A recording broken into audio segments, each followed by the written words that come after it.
10 taon akong naging alipin ng pag-ibig, pero sa isang iglap ninakaw mo pati ang hiningang natitira sa akin.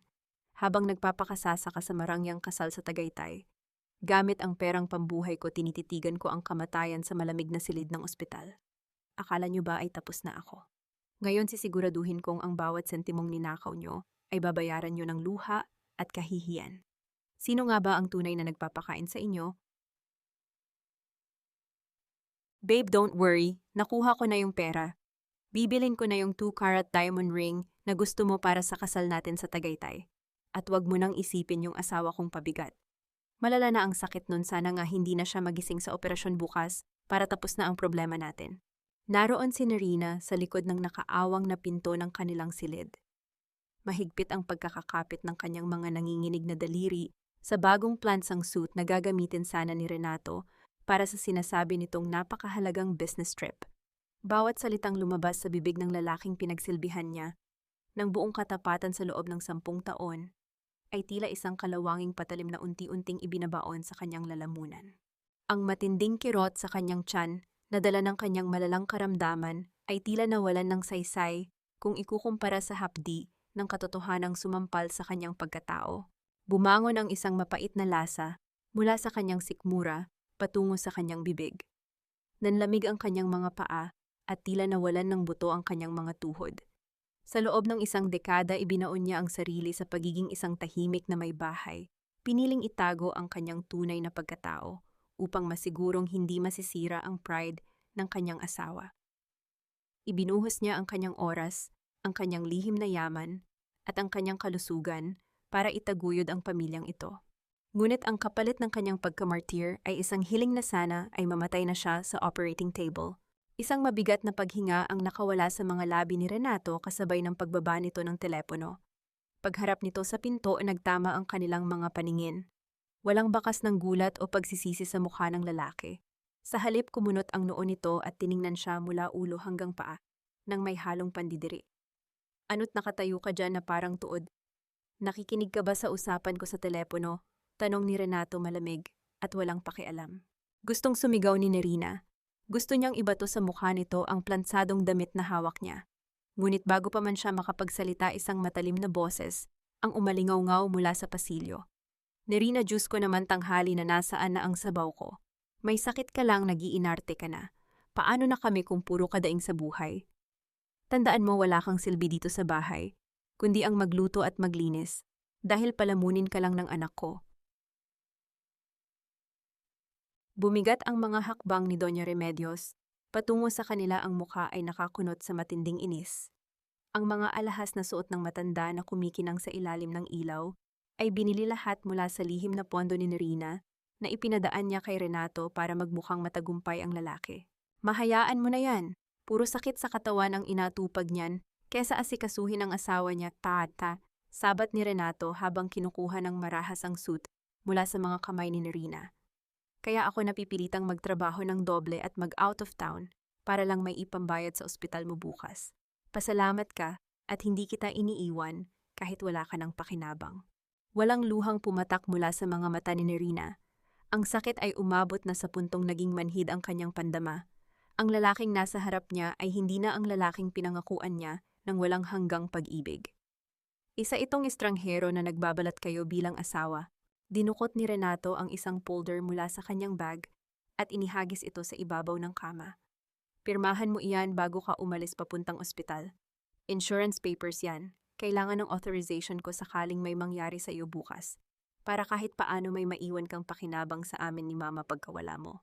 Nanginginig ang mga kamay na kinuha ni Nerina ang papel. Sa unang tingin pa lamang alam na niya kung ano yon. Hindi iyon para sa insurance.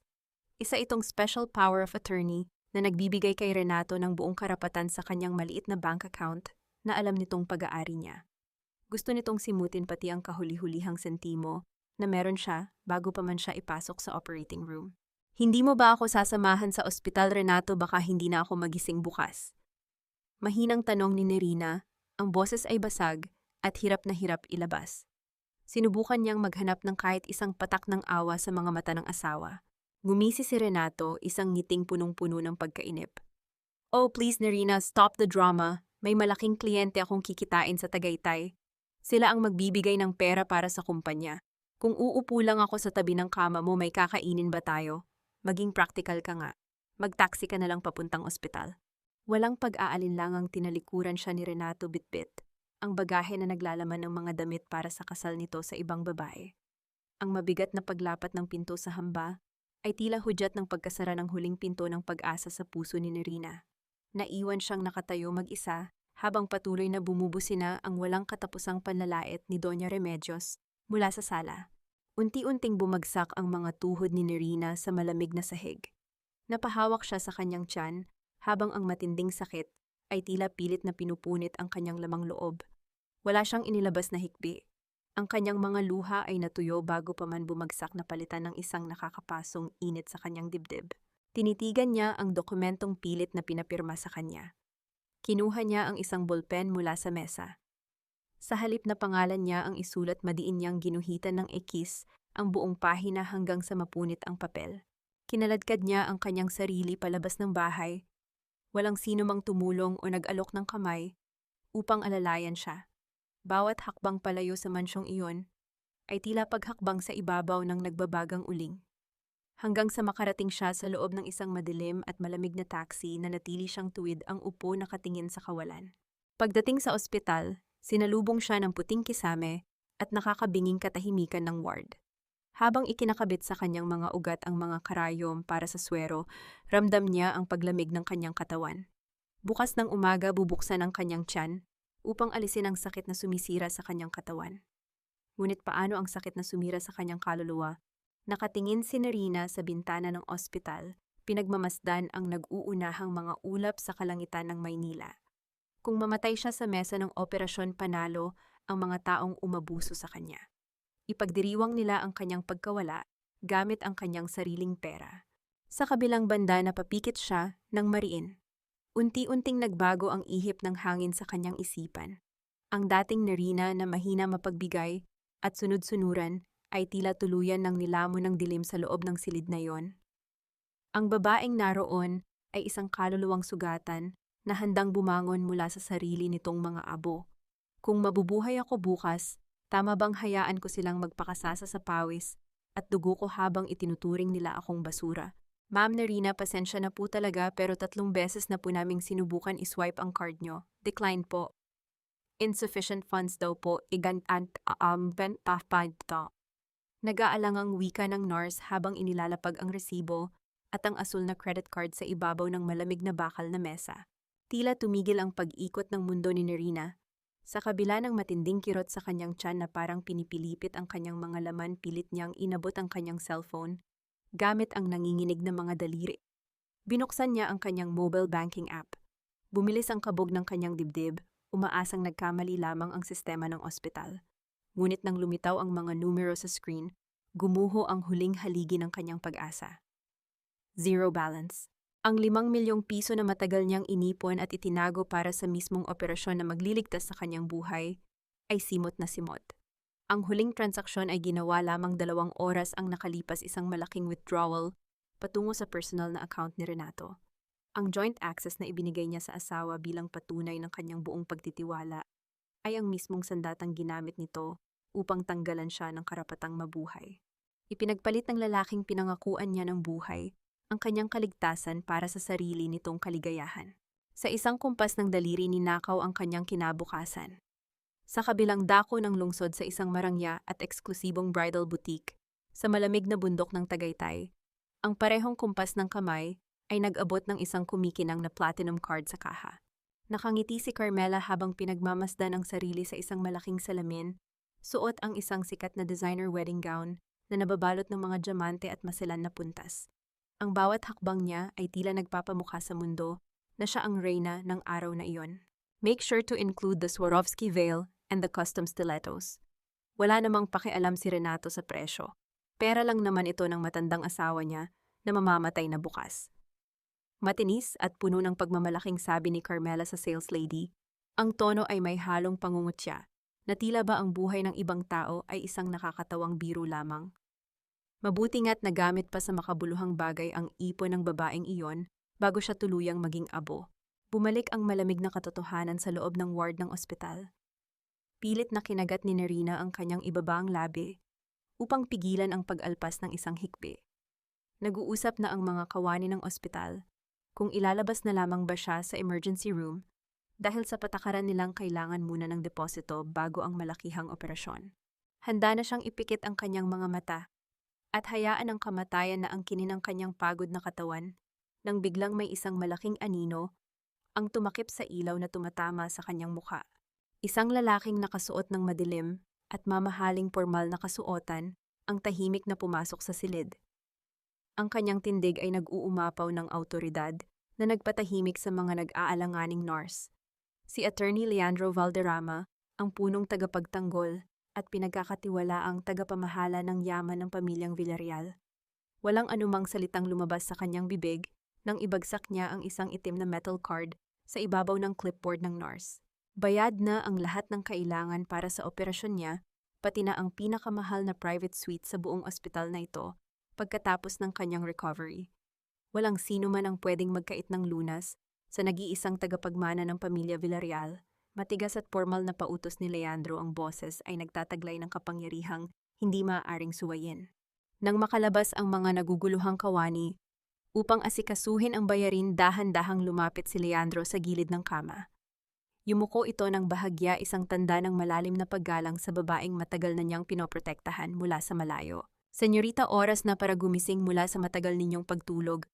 Hinihintay na kayo ng inyong imperyo, malumanay ngunit mariin nitong turan, habang marahang hinahawakan ang nanlalamig na kamay ni Nerina. Hindi iyon haplos ng isang mangingibig, kundi isang mahigpit na pangako ng isang tapat na kakampi. Tinitigan ni Nerina ang abogado.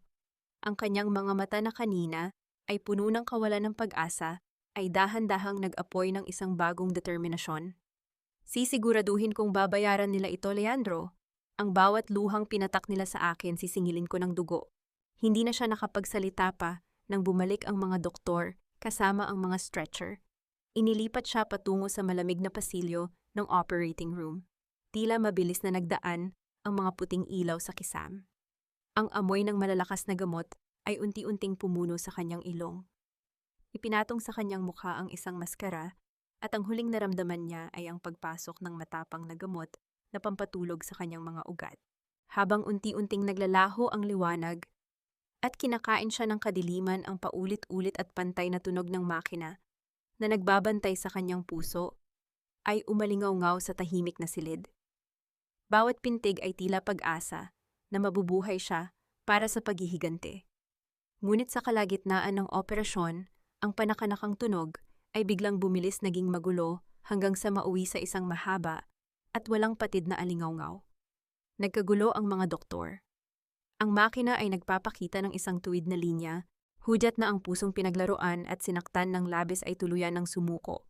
Tingnan niyo ang mga bulaklak na ito. Ang bawat talulot ay dapat perpekto, dahil ito ang pinakamahalagang araw ng anak ko. Ayaw ko ng kahit anong mantsa sa kasal na ito. Dahil ang dugong nananalaytay sa pamilya namin ay para lamang sa mga mararangya at matatagumpay. Ang tinig ni Doña Remedios ay umalingaw-ngaw sa malawak na hardin ng isang mamahaling resort sa Tagaytay, habang iwinawasiwas ang kanyang mga kamay na puno ng gintong alahas. Ang bawat dekorasyon, mula sa mga puting rosas na inangkat pa mula sa ibang bansa hanggang sa pinakamaliit na kristal na nakasabit sa mga puno, ay binayaran mula sa perang pilit na kinuha ni Renato mula sa bank account ni Nerina. Habang ang bango ng mga sariwang bulaklak ay humahalo sa malamig na simoy ng hangin sa Tagaytay, ang kabilang dako ng mundo ni Nerina ay nababalot ng amoy ng kemikal at ng nakakapangilabot na katahimikan ng kamatayan. Sa loob ng operating room, ang bawat segundo ay tila isang mabilis na agos ng tubig na hindi mapigilan. Ang mahaba at walang patid na huni ng makina na nagbabantay sa tibok ng puso ni Nerina ay nagsilbing musika ng kanyang huling sandali. Paulit-ulit na itinatama ng mga doktor ang mga kagamitan sa kanyang dibdib, sinusubukang ibalik ang apoy ng buhay sa isang katawang tila tuluyan ng sumuko. Sa bawat pagtalbog ng kanyang katawan mula sa higaan, ang kanyang kaluluwa ay tila unti-unting humihiwalay, lumulutang sa isang madilim at payapang kawalan. "Babe, you look so handsome. Isipin mo, simula ngayon wala nang hahadlang sa atin. Wala nang matandang asawa na laging nakasimangot at mukhang may sakit, bulong ni Carmela, habang inaayos ang kurbata ni Renato sa harap ng isang malaking salamin sa kanilang dressing room. Tumawa ng mahina si Renato, isang tunog na walang bakas ng konsensya. Kalimutan mo na siya. Sa oras na ito baka abo na siya o kaya naman ay nakatambak na sa kung saang morgue. Ang mahalaga nakuha natin ang kailangan natin para magsimula ng bago. Cheers to our new life, Mrs. Villarreal. Narinig ni Nerina ang mga salitang iyon sa loob ng kanyang naglalahong diwa. Sa gitna ng dilim nakita niya ang mukha ng kanyang ama na matagal nang pumanaw. Nakangiti ito sa kanya, inuunat ang mga kamay na tila ba inaanyayahan siyang lumapit sa liwanag kung saan wala ng sakit, wala ng traidor, at wala ng paghihirap. Gusto na niyang sumuko. Gusto na niyang hawakan ang kamay ng kanyang ama at iwanan ang mundong ito na tanging pait lamang ang ibinigay sa kanya. Ngunit bago pa man siya tuluyang makahakbang patungo sa katahimikan, isang malakas na tinig ang gumising sa kanyang natutulog na galit. Tila nakita niya sa isang malawak na screen sa kanyang isipan ang Facebook Live ng kasal ni Renato. Nakita niya ang tawa ni Doña Remedios habang nilalait ang kanyang pangalan sa harap ng mga bisita. Nakita niya ang labis na kaligayahan ni Carmela habang suot ang alahas na dapat ay sa kanya. Hindi ito ang wakas na gusto ko. Hindi ako papayag na ang huling hininga ko ay maging pundasyon ng kanilang kaligayahan. Isang matinding init ang biglang gumapang sa kanyang mga ugat mula sa dulo ng kanyang mga paa patungo sa kanyang puso. Ang galit na matagal niyang itinago sa ilalim ng kanyang pagiging martir ay sumabog na parang isang bulkan. Sa huling pagkakataon, ang makina na kanina ay naglalabas lamang ng mahabang huni ay biglang nagpakita ng isang maliit na kurbada. Isang mahina ngunit matatag na pintig ang muling lumitaw. May tibok na muli stable na ang kanyang vitals. Ipagpatuloy ang operasyon mabilis. Ang sigaw ng punong doktor na umalingaw-ngaw sa buong silid. Habang maingat na tinatahi ng mga doktor ang sugat sa kanyang katawan, ang isip ni Nerina ay malinaw na bilang kristal. Ang bawat tahi ay tila paghahanda sa isang bagong baluti.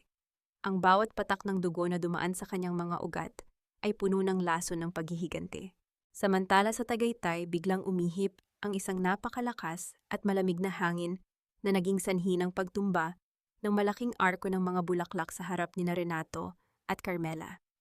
Ang mga bisita ay napasinghap sa gulat.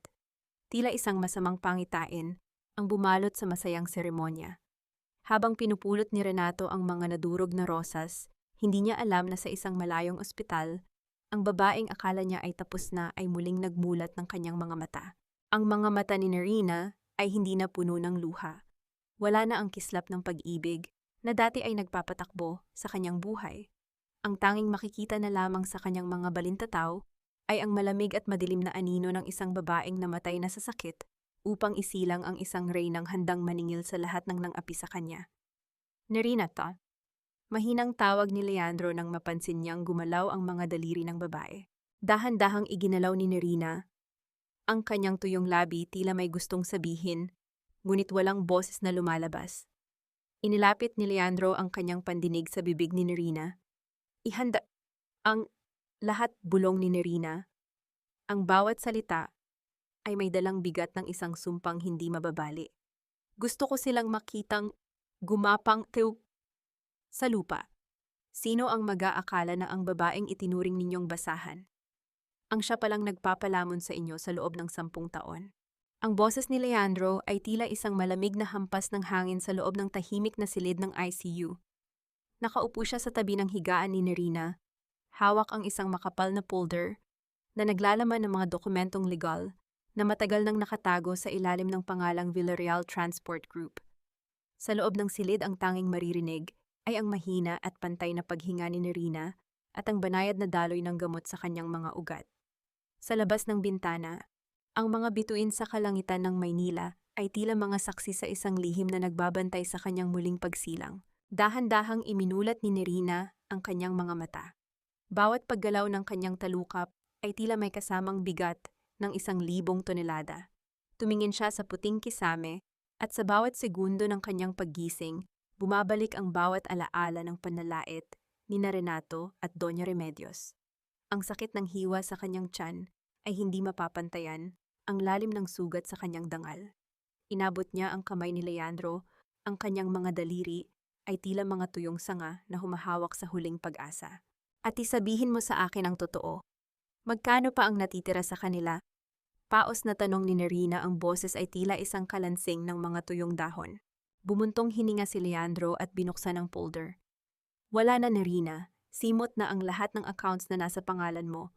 Ang perang kinuha ni Renato ay ginamit niya para bayaran ang mga utang ng kumpanya niya sa mga supplier at ang natira ay ginastos nila sa ingranding kasal sa Tagaytay.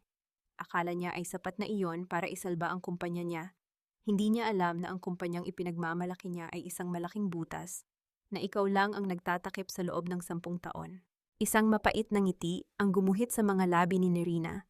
Hindi niya alam na ang bawat kontrata, bawat sahod ng empleyado niya at bawat piyesa ng makina sa warehouse niya ay galing sa kumpanya ng tatay ko. Ibinigay ko ang lahat dahil akala ko sapat na ang pag-ibig para maging isang pamilya.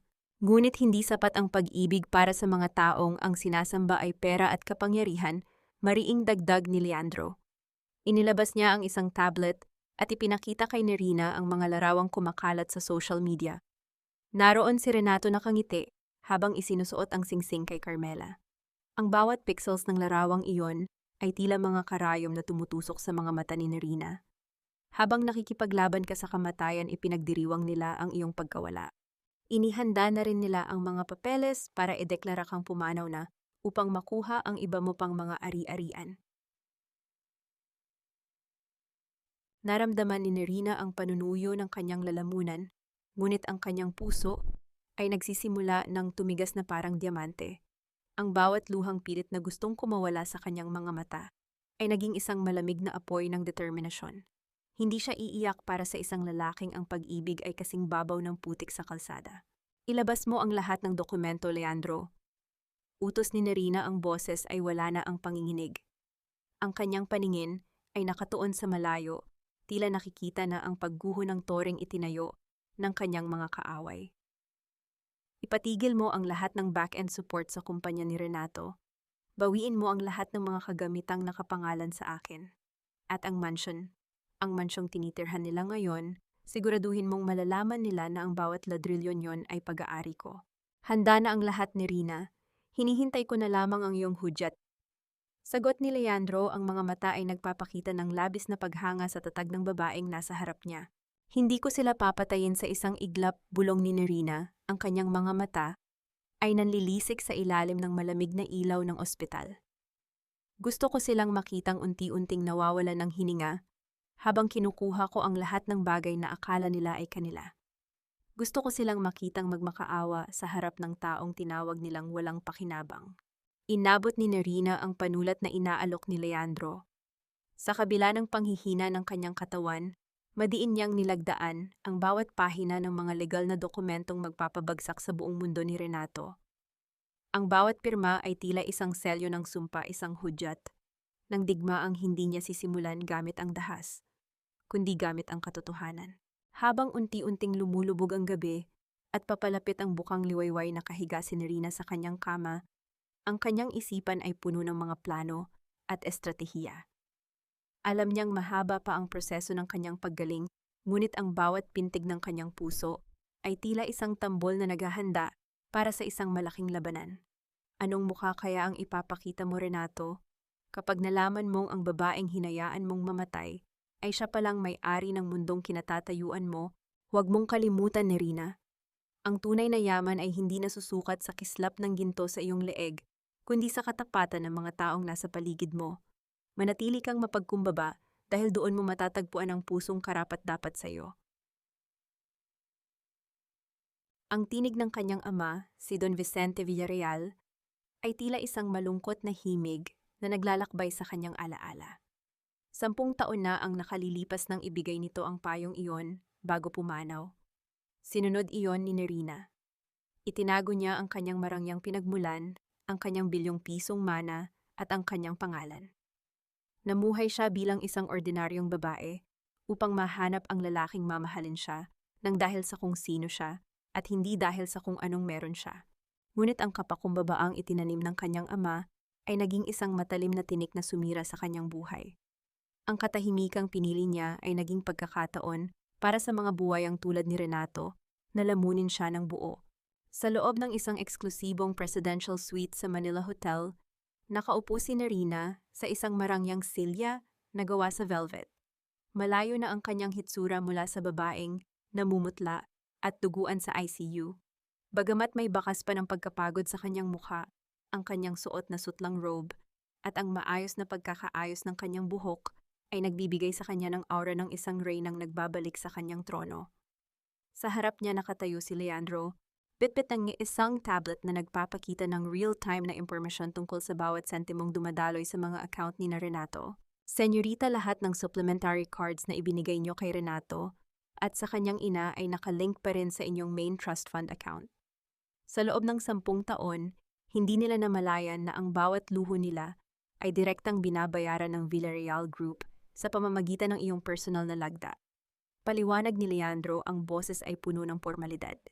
Isang mapait na ngiti ang sumilay sa mga labi ni Nerina. Akala nila ay galing iyon sa kita ng kumpanya ni Renato. Hinayaan ko siyang maniwala na magaling siyang negosyante para lamang hindi masira ang pride niya. Ngayon, Leandro, putulin mo na ang lahat ng mga linyang iyon. Gusto kong malaman kung gaano kalalim ang kanilang bulsa kapag wala na ang perang itinuturing nilang kanila. Sa kabilang dako sa loob ng isang mamahaling 5-star hotel, sa gitna ng malamig na hangin ng Tagaytay, abala si Carmela sa pag-iimpake ng kanyang mga bagong biling designer bags. Ang silid ay puno ng mga shopping bags mula sa pinakamamahaling brand sa bansa. Si Renato naman ay nakahiga sa kama uminom ng mamahaling wine at nakatingin sa magandang tanawin ng Bulkang Taal. Babe, let's go to Paris for our honeymoon next month. I want to buy those limited edition bags. Sabi mo naman, infinite ang budget natin. Di ba? Masayang tanong ni Carmela habang lumalapit kay Renato at humahalik sa pisngi nito. Tumawa si Renato puno ng kayabangan. Of course, babe, sabi ko naman sa iyo si Nerina ang swerte ko. Kahit mamatay siya, iniwan niya sa akin ang lahat. Hindi niya alam na ang lahat ng pinaghirapan niya ay mapupunta lang sa ating dalawa. Cheers to our victory. Nang dumating ang oras ng kanilang check-out, lumakad ang dalawa patungo sa lobby na tila ba sila ang may-ari ng buong gusali. Inabot ni Renato ang kanyang gintong credit card sa receptionist nang may kasamang ngiti. Charge everything to this card, including the champagne we ordered last night. Ipinasok ng receptionist ang card sa makina. Isang sandali ng katahimikan ang bumalot sa paligid. Muling sinubukan ng receptionist ngunit ang makina ay naglabas ng isang pulang ilaw at isang mensaheng hindi inaasahan ni Renato. I'm sorry, sir, pero ang card niyo po ay blocked by issuer. May iba pa po ba kayong card? Magalang na tanong ng receptionist. Kumunot ang noo ni Renato. Impossible, baka sira ang terminal niyo. Subukan mo itong isa pang card ko. Inabot niya ang isa pang card, ang card na madalas gamitin ni Nerina para sa mga bayarin sa bahay. Muling sinubukan ng receptionist. Ang resulta ay pareho. Sir, decline din po ito. Ang sabi po rito ay account closed. Lahat po ng accounts nyo ay hindi na active. Nagsimulang uminit ang mukha ni Renato.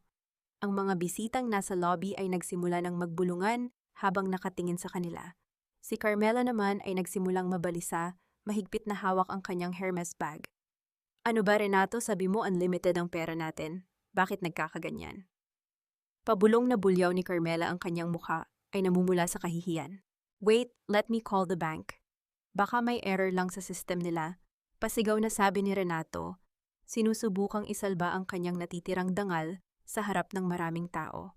Ngunit nang tignan niya ang kanyang cellphone, nakita niya ang sunod-sunod na mga email at messages mula sa bangko. Lahat ng kanyang access ay tinanggal. Ang kumpanya niya ay nasa ilalim na ng audit. At ang pinaka-nakakatakot sa lahat, may isang message mula sa isang hindi kilalang numero na naglalaman lamang ng isang pangungusap sa wikang Tagalog. Ang bawat utang ay may kabayaran at ang paniningil ay nagsisimula na ngayon. Napabitaw si Renato sa kanyang cellphone at ang tunog ng pagbagsak nito sa sahig ay tila hudyat ng pagguho ng kanyang mundo. Sa gitna ng mataong lobby habang ang mga mata ng mga tao ay nakatusok sa kanila, naramdaman ni Renato ang isang kakaibang kilabot. Ang babaeng akala niya ay malamig na bangkay na sa ospital ay tila nagpapadala ng kanyang sumpa mula sa kabilang buhay. Anong ibig mong sabihin na wala tayong kuryente? Renato, kanina pa ako tawag ng tawag sa mga katulong pero walang sumasagot. Ang init-init dito sa loob at hindi ko mabuksan ang aircon.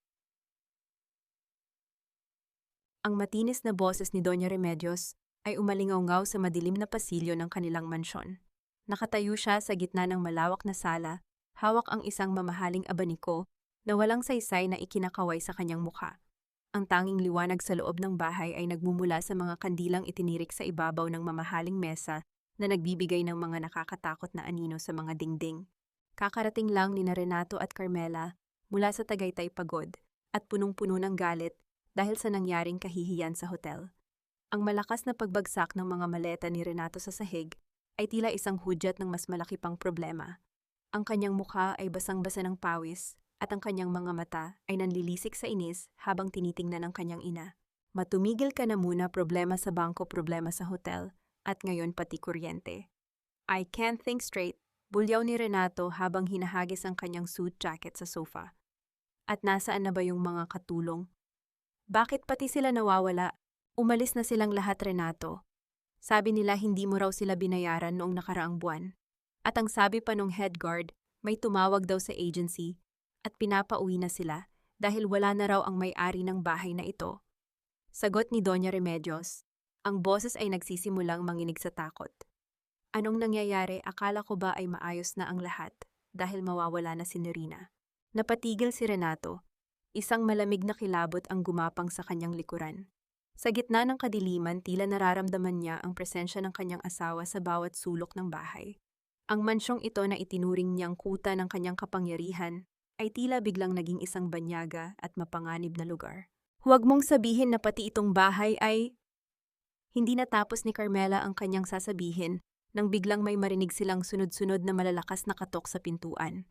Ang bawat hampas sa kahoy ay tila isang hatol na nagpapakaba sa kanilang mga dibdib. Dahan-dahang lumapit si Renato sa pinto at binuksan ito.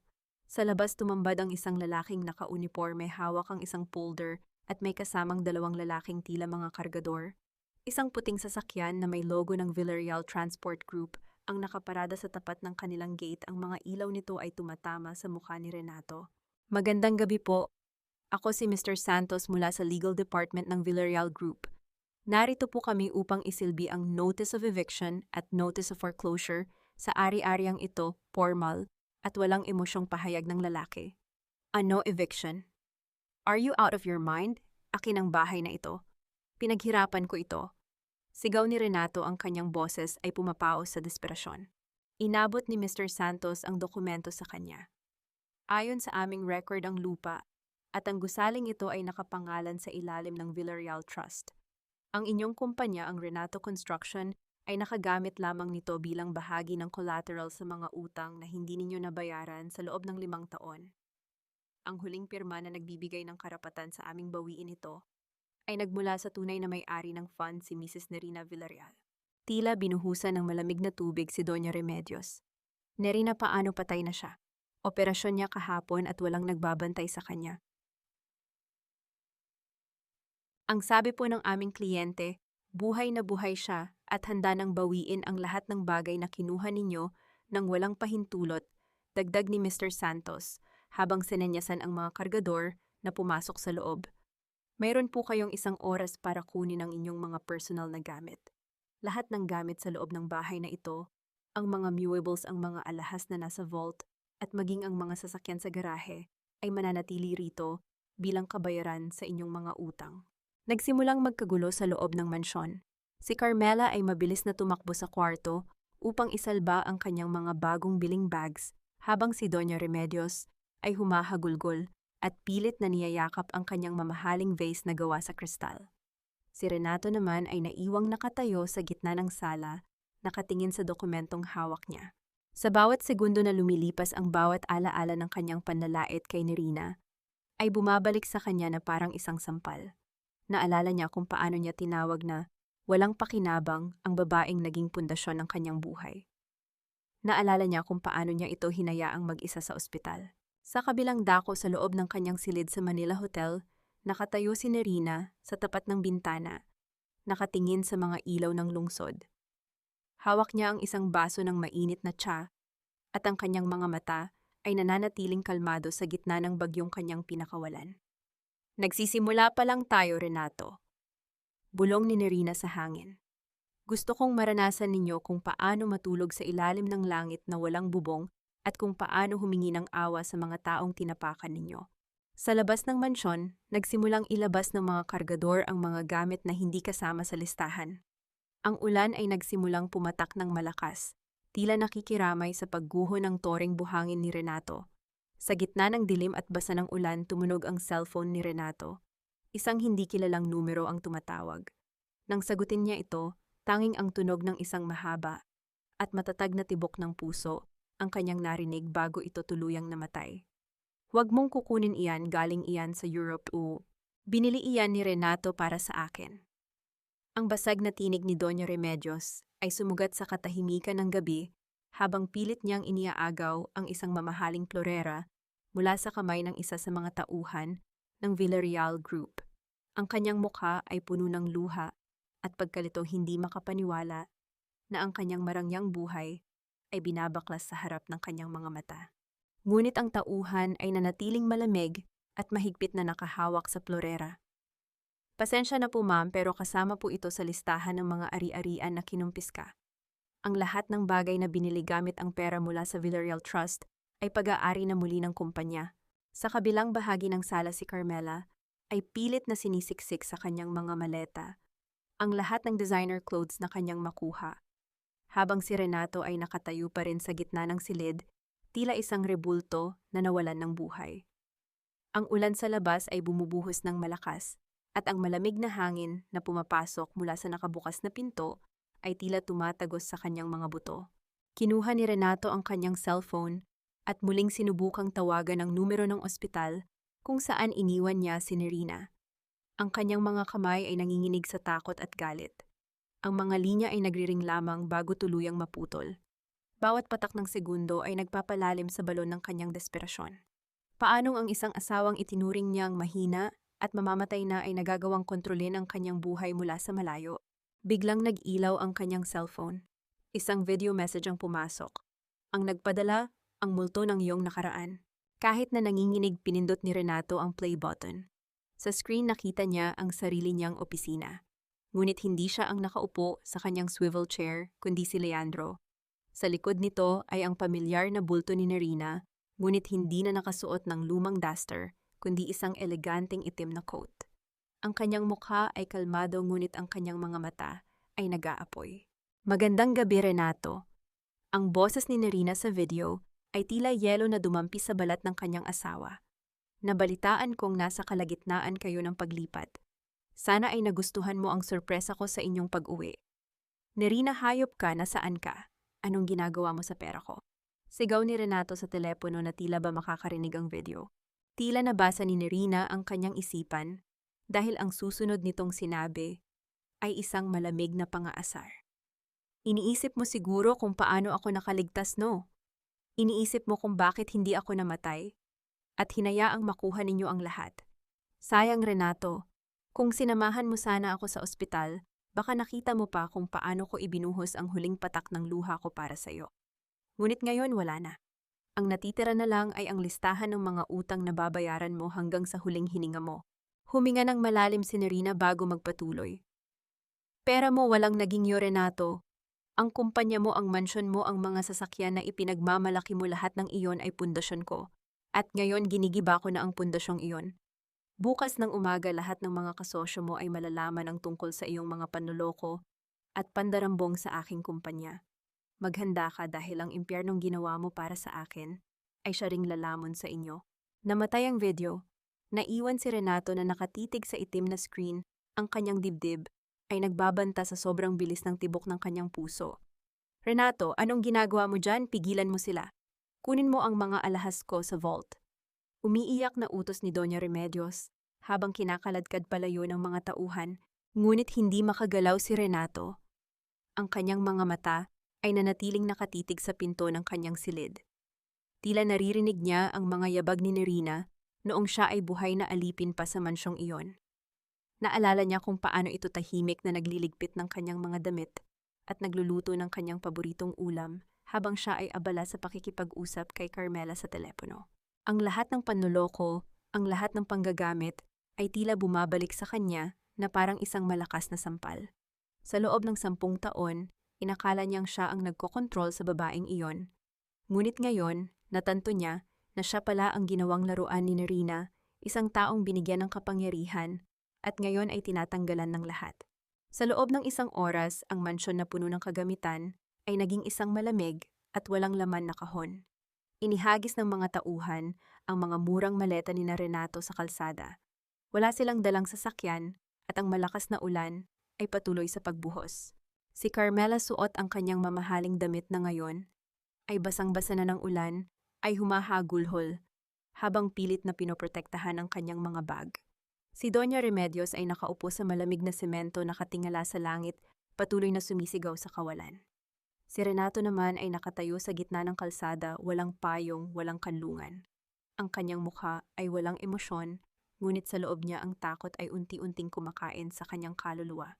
Sa kabilang dako ng lungsod sa loob ng Manila Hotel, tahimik na pinapanood ni Nerina ang live feed mula sa security camera na sadyang iniwan sa labas ng mansyon. Isang malamig na kislap ng tagumpay ang makikita sa kanyang mga mata. Hinaplos niya ang lumang apron na nakapatong sa mesa, ang tanging alaala niya sa kanyang nakaraan. Ito lang ang tanging ninyong naibigay sa akin, bulong niya sa hangin. At iyan din ang tanging ititira ko sa inyo. Mga walang utang na loob, saan ninyo kami dadalhin? Hindi kami pwedeng matulog sa bangketa na parang mga pulubi. Ang matinis at basag na boses ni Doña Remedios ay sumabay sa ihip ng malamig na hangin ng madaling araw. Nakaupo silang tatlo sa isang masukal at madilim na terminal ng bus, basang-basa at pinangingig ng ginaw. Si Carmela ay nakabaluktot sa isang gilid, yakap-yakap ang kanyang sarili habang ang mga mata nito ay nanlilisik na nakatitig kay Renato. Sabi mo ikaw ang may kontrol sa lahat, Renato? Sabi mo mamanahin mo ang lahat ng yaman ng baliw mong asawa. Ano ito? Bakit tayo nandito? Bulyaw ni Carmela, hindi alintana ang mga nagtatakang tingin ng ilang pasaherong naghihintay. Walang maisagot si Renato. Nakatingin lamang siya sa screen ng kanyang cellphone na basag na ang gilid. Ang bawat mensaheng natatanggap niya ay isang panibagong pako sa kanyang kabaong. Ang kanyang mga investors sa Renato Construction na akala niya ay matibay na kasangga ay sabay-sabay na nag-pull out ng kanilang mga pondo. Ang dahilan, nakatanggap sila ng isang detalyadong report na naglalaman ng patunay na ang kumpanya ay gumagamit ng mga peking materyales at nagnanakaw mula sa Villarreal Trust. At hindi lamang iyon, ang balita tungkol sa kanyang pamemeke ng pirma ni Nerina sa mga insurance papers ay umabot na sa mga pulis.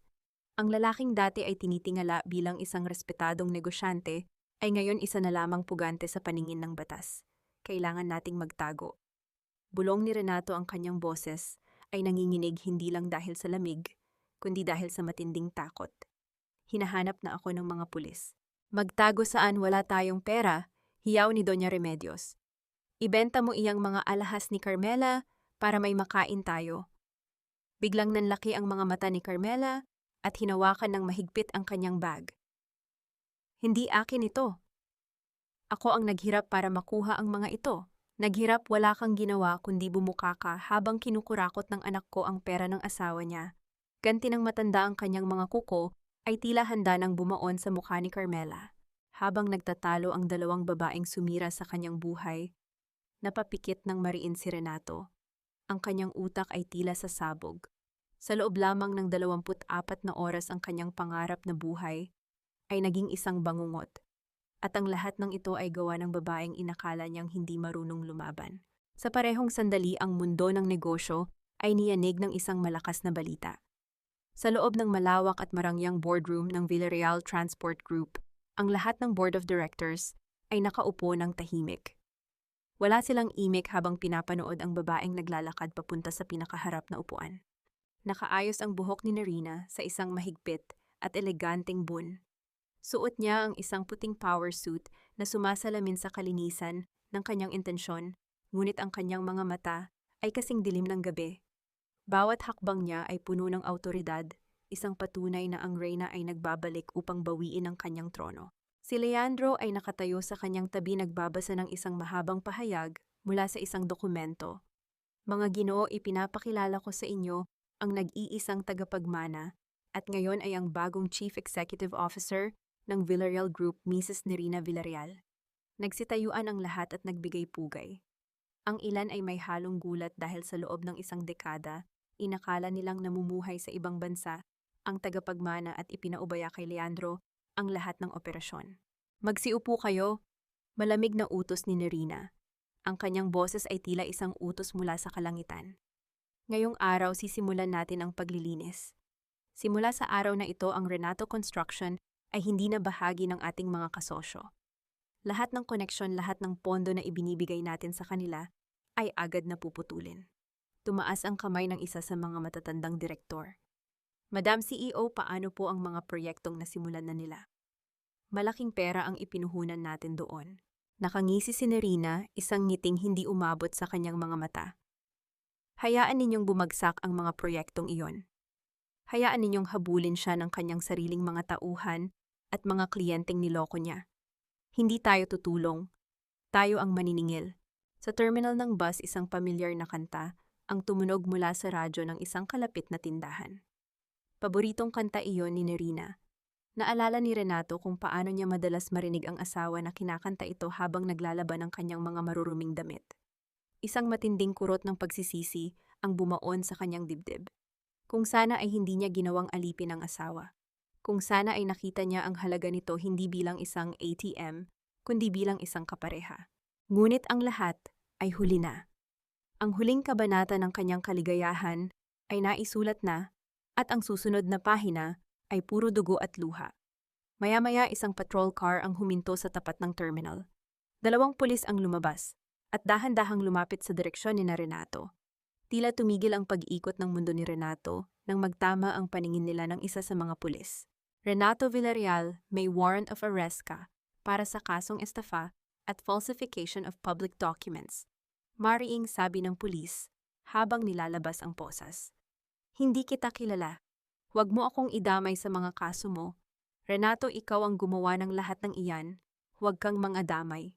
Ang matinis na sigaw ni Carmela ay umalingaw-ngaw sa buong terminal ng bus. Mabilis nitong kinukuha ang kanyang mga mamahaling bag habang patakbong lumalayo mula kay Renato. Wala ni isang bakas ng pag-aalinlangan sa kanyang mga mata. Ang babaeng nangako ng walang hanggang pag-ibig sa harap ng dambana sa Tagaytay ay naglaho na parang bula sa unang patak ng ulan ng biyaya ng hustisya. Carmela, bumalik ka rito ang mga alahas ko. Ang hysterical na hiway ni Doña Remedios habang sinusubukang habulin ang babae, ngunit napadapa lamang ito sa basang semento. Samantala, wala nang nagawa si Renato nang idikit ng pulis ang malamig na bakal ng posas sa kanyang mga pulso. Ang dating mayabang na negosyante na laging nakasuot ng formal na kasuotan ay mukha ng isang basahang naipit sa bagyo. Habang isinasakay siya sa loob ng patrol car, napatingin siya sa isang malaking digital billboard sa kabilang kalsada. Sa malaking screen na iyon, biglang lumabas ang larawan ng isang babae. Si Nerina, nakasuot ito ng eleganteng puting suit, may ngiti sa labi na puno ng dignidad at kapangyarihan. Sa ibaba ng kanyang larawan ay nakasulat ang mga katagang Mrs. Nerina Villarreal, new President and CEO of Villarreal Transport Group.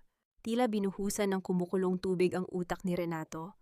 Ang babaeng akala niya ay namatay na sa malamig na silid ng ospital, ang babaeng itinuring nilang alipin sa loob ng 10 taon, ay ang nag-iisang reyna ng pinakamalaking kumpanya sa bansa. Makalipas ang ilang oras sa loob ng malamig at maasim na holding cell ng presinto, nakaupo si Renato sa isang bakilitan na bangko. Ang kanyang mga kamay ay nakatali pa rin at ang kanyang mukha ay puno ng dumi at pawis. Doon niya naramdaman ang tunay na kahulugan ng pagiging walang-wala. Lahat ng kaibigan niya sa negosyo, lahat ng kanyang mga kasosyo na dating yumuyukod sa kanya, ay ayaw nang sumagot sa kanyang mga tawag. Isang yabag ng mga sapatos na gawa sa mamahaling balat ang umalingaw-ngaw sa labas ng pintuan ng silid interogasyon. Dahan-dahang bumukas ang pinto at dumaan ang amoy ng isang mamahaling pabango, ang paboritong amoy ni Nerina, na ginagamit lamang nito noong nabubuhay pa ang kanyang ama. Pumasok si Nerina kasama si Attorney Leandro. Ang kanyang tindig ay puno ng karangalan. Tinitigan niya si Renato nang walang kahit anong emosyon sa kanyang mga mata, walang galit, walang luha, walang pighati. Tanging ang malamig na katotohanan lamang ang nakikita sa kanya. Nerina, pautal-utal na wika ni Renato, at sa unang pagkakataon, umagos ang luha mula sa kanyang mga mata. Buhay ka nga. Oo, Renato, buhay ako. Sagot ni Nerina, ang kanyang boses ay tila isang malambot na musika na may dalang matalim na kutsilyo. Buhay ako para panoorin ang pagguho ng mundo mo. Sumubok lumapit si Renato, ngunit mabilis siyang pinigilan ng pulis na nakatayo sa tabi. Nerina, patawarin mo ako. Natukso lang ako.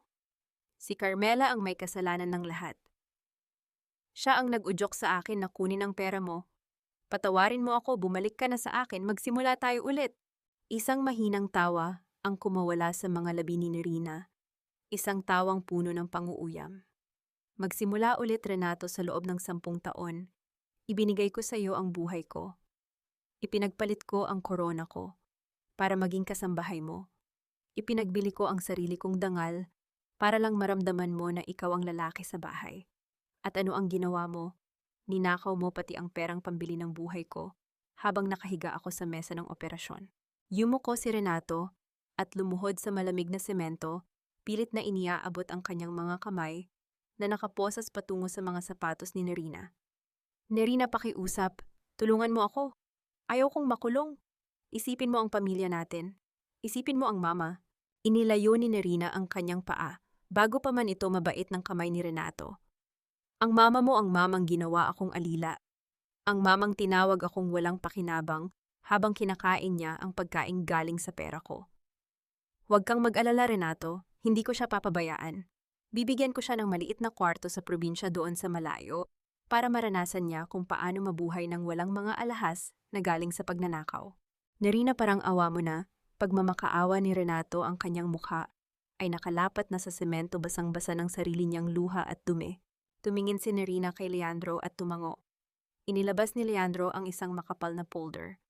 Renato Villarreal, bukod sa kasong estafa at falsification, haharapin mo rin ang kasong attempted homicide dahil sa pagtatangkang ipagkait ang medical na atensyon sa iyong legal na asawa gamit ang illegal na pagkuha ng kanyang pera. Sisiguraduhin naming hindi ka makakalabas ng kulungan sa loob ng 20 taon. Tinalikuran ni Nerina ang lalaking dating pinag-alayan niya ng kanyang buong mundo. Habang naglalakad siya palabas ng presinto, ang mga sigaw at pagmamakaawa ni Renato ay tila mga mahihinang bulong na lamang na tinatangay ng hangin. Sa labas, sumalubong sa kanya ang maliwanag na sikat ng araw. Huminga siya ng malalim at sa unang pagkakataon, sa loob ng 10 taon, naramdaman niya ang tunay na lamig at tamis ng kalayaan. Ang mahina at paus na ikot ng lumang bentilador ay hindi sapat upang pawiin ang matinding alinsangan sa loob ng maliit at madilim na paupahan. Nakaupo si Doña Remedios sa gilid ng isang manipis na kutsyon, pinupunasan ang kanyang mukha gamit ang isang lumang bimpo. Bawat patak ng tubig mula sa sirang gripo sa gilid ng lababo ay tila bumibilang sa mga sandali ng kanyang pagdurusa. Nasaan na ang kanyang mga kumare? Nasaan na ang mga taong pumupuri sa kanyang mga diamante tuwing may piging sa Tagaytay? Wala. Ang tanging naiwan sa kanya ay ang isang garapon ng barya at ang matinding ubo na tila pilit na pinupunit ang kanyang lalamunan. Nang subukan niyang hanapin ang kanyang gamot sa isang maliit na bag, wala siyang nakapa kundi mga resibo. Ninakaw ni Carmela ang kanyang huling gintong singsing bago ito tuluyang tumakas noong gabi sa terminal ng bus. Malanding babae. Pagkatapos mong pakinabangan ang anak ko, iniwan mo akong walang pambili ng gamot. Paos na sigaw ni Remedios. Sinusubukang kumuha ng hangin, ngunit nauwi lamang ito sa isa na namang malakas na pag-ubo. 3 mabibigat at formal na katok ang umalingaw-ngaw mula sa manipis na pintuang kahoy. Kumunot ang noo ng matanda. Umaasa siyang baka ang abogado ni Renato ang dumating upang bigyan siya ng magandang balita, kaya mabilis niyang inayos ang kanyang gusot na damit bago binuksan ang pinto. Ngunit hindi ang abogado ng kanyang anak ang bumungad sa kanya. Ang pamilyar at mamahaling pabango ay agad na sumakop sa maliit na espasyo ng kwarto. Nakatayo si Nerina sa labas, suot ang isang simpleng ngunit napakamahal na itim na bestida. May hawak itong isang itim na payong at ang kanyang mukha ay kasing lamig ng yelo. Nerina, nanginginig na usal ni Remedios.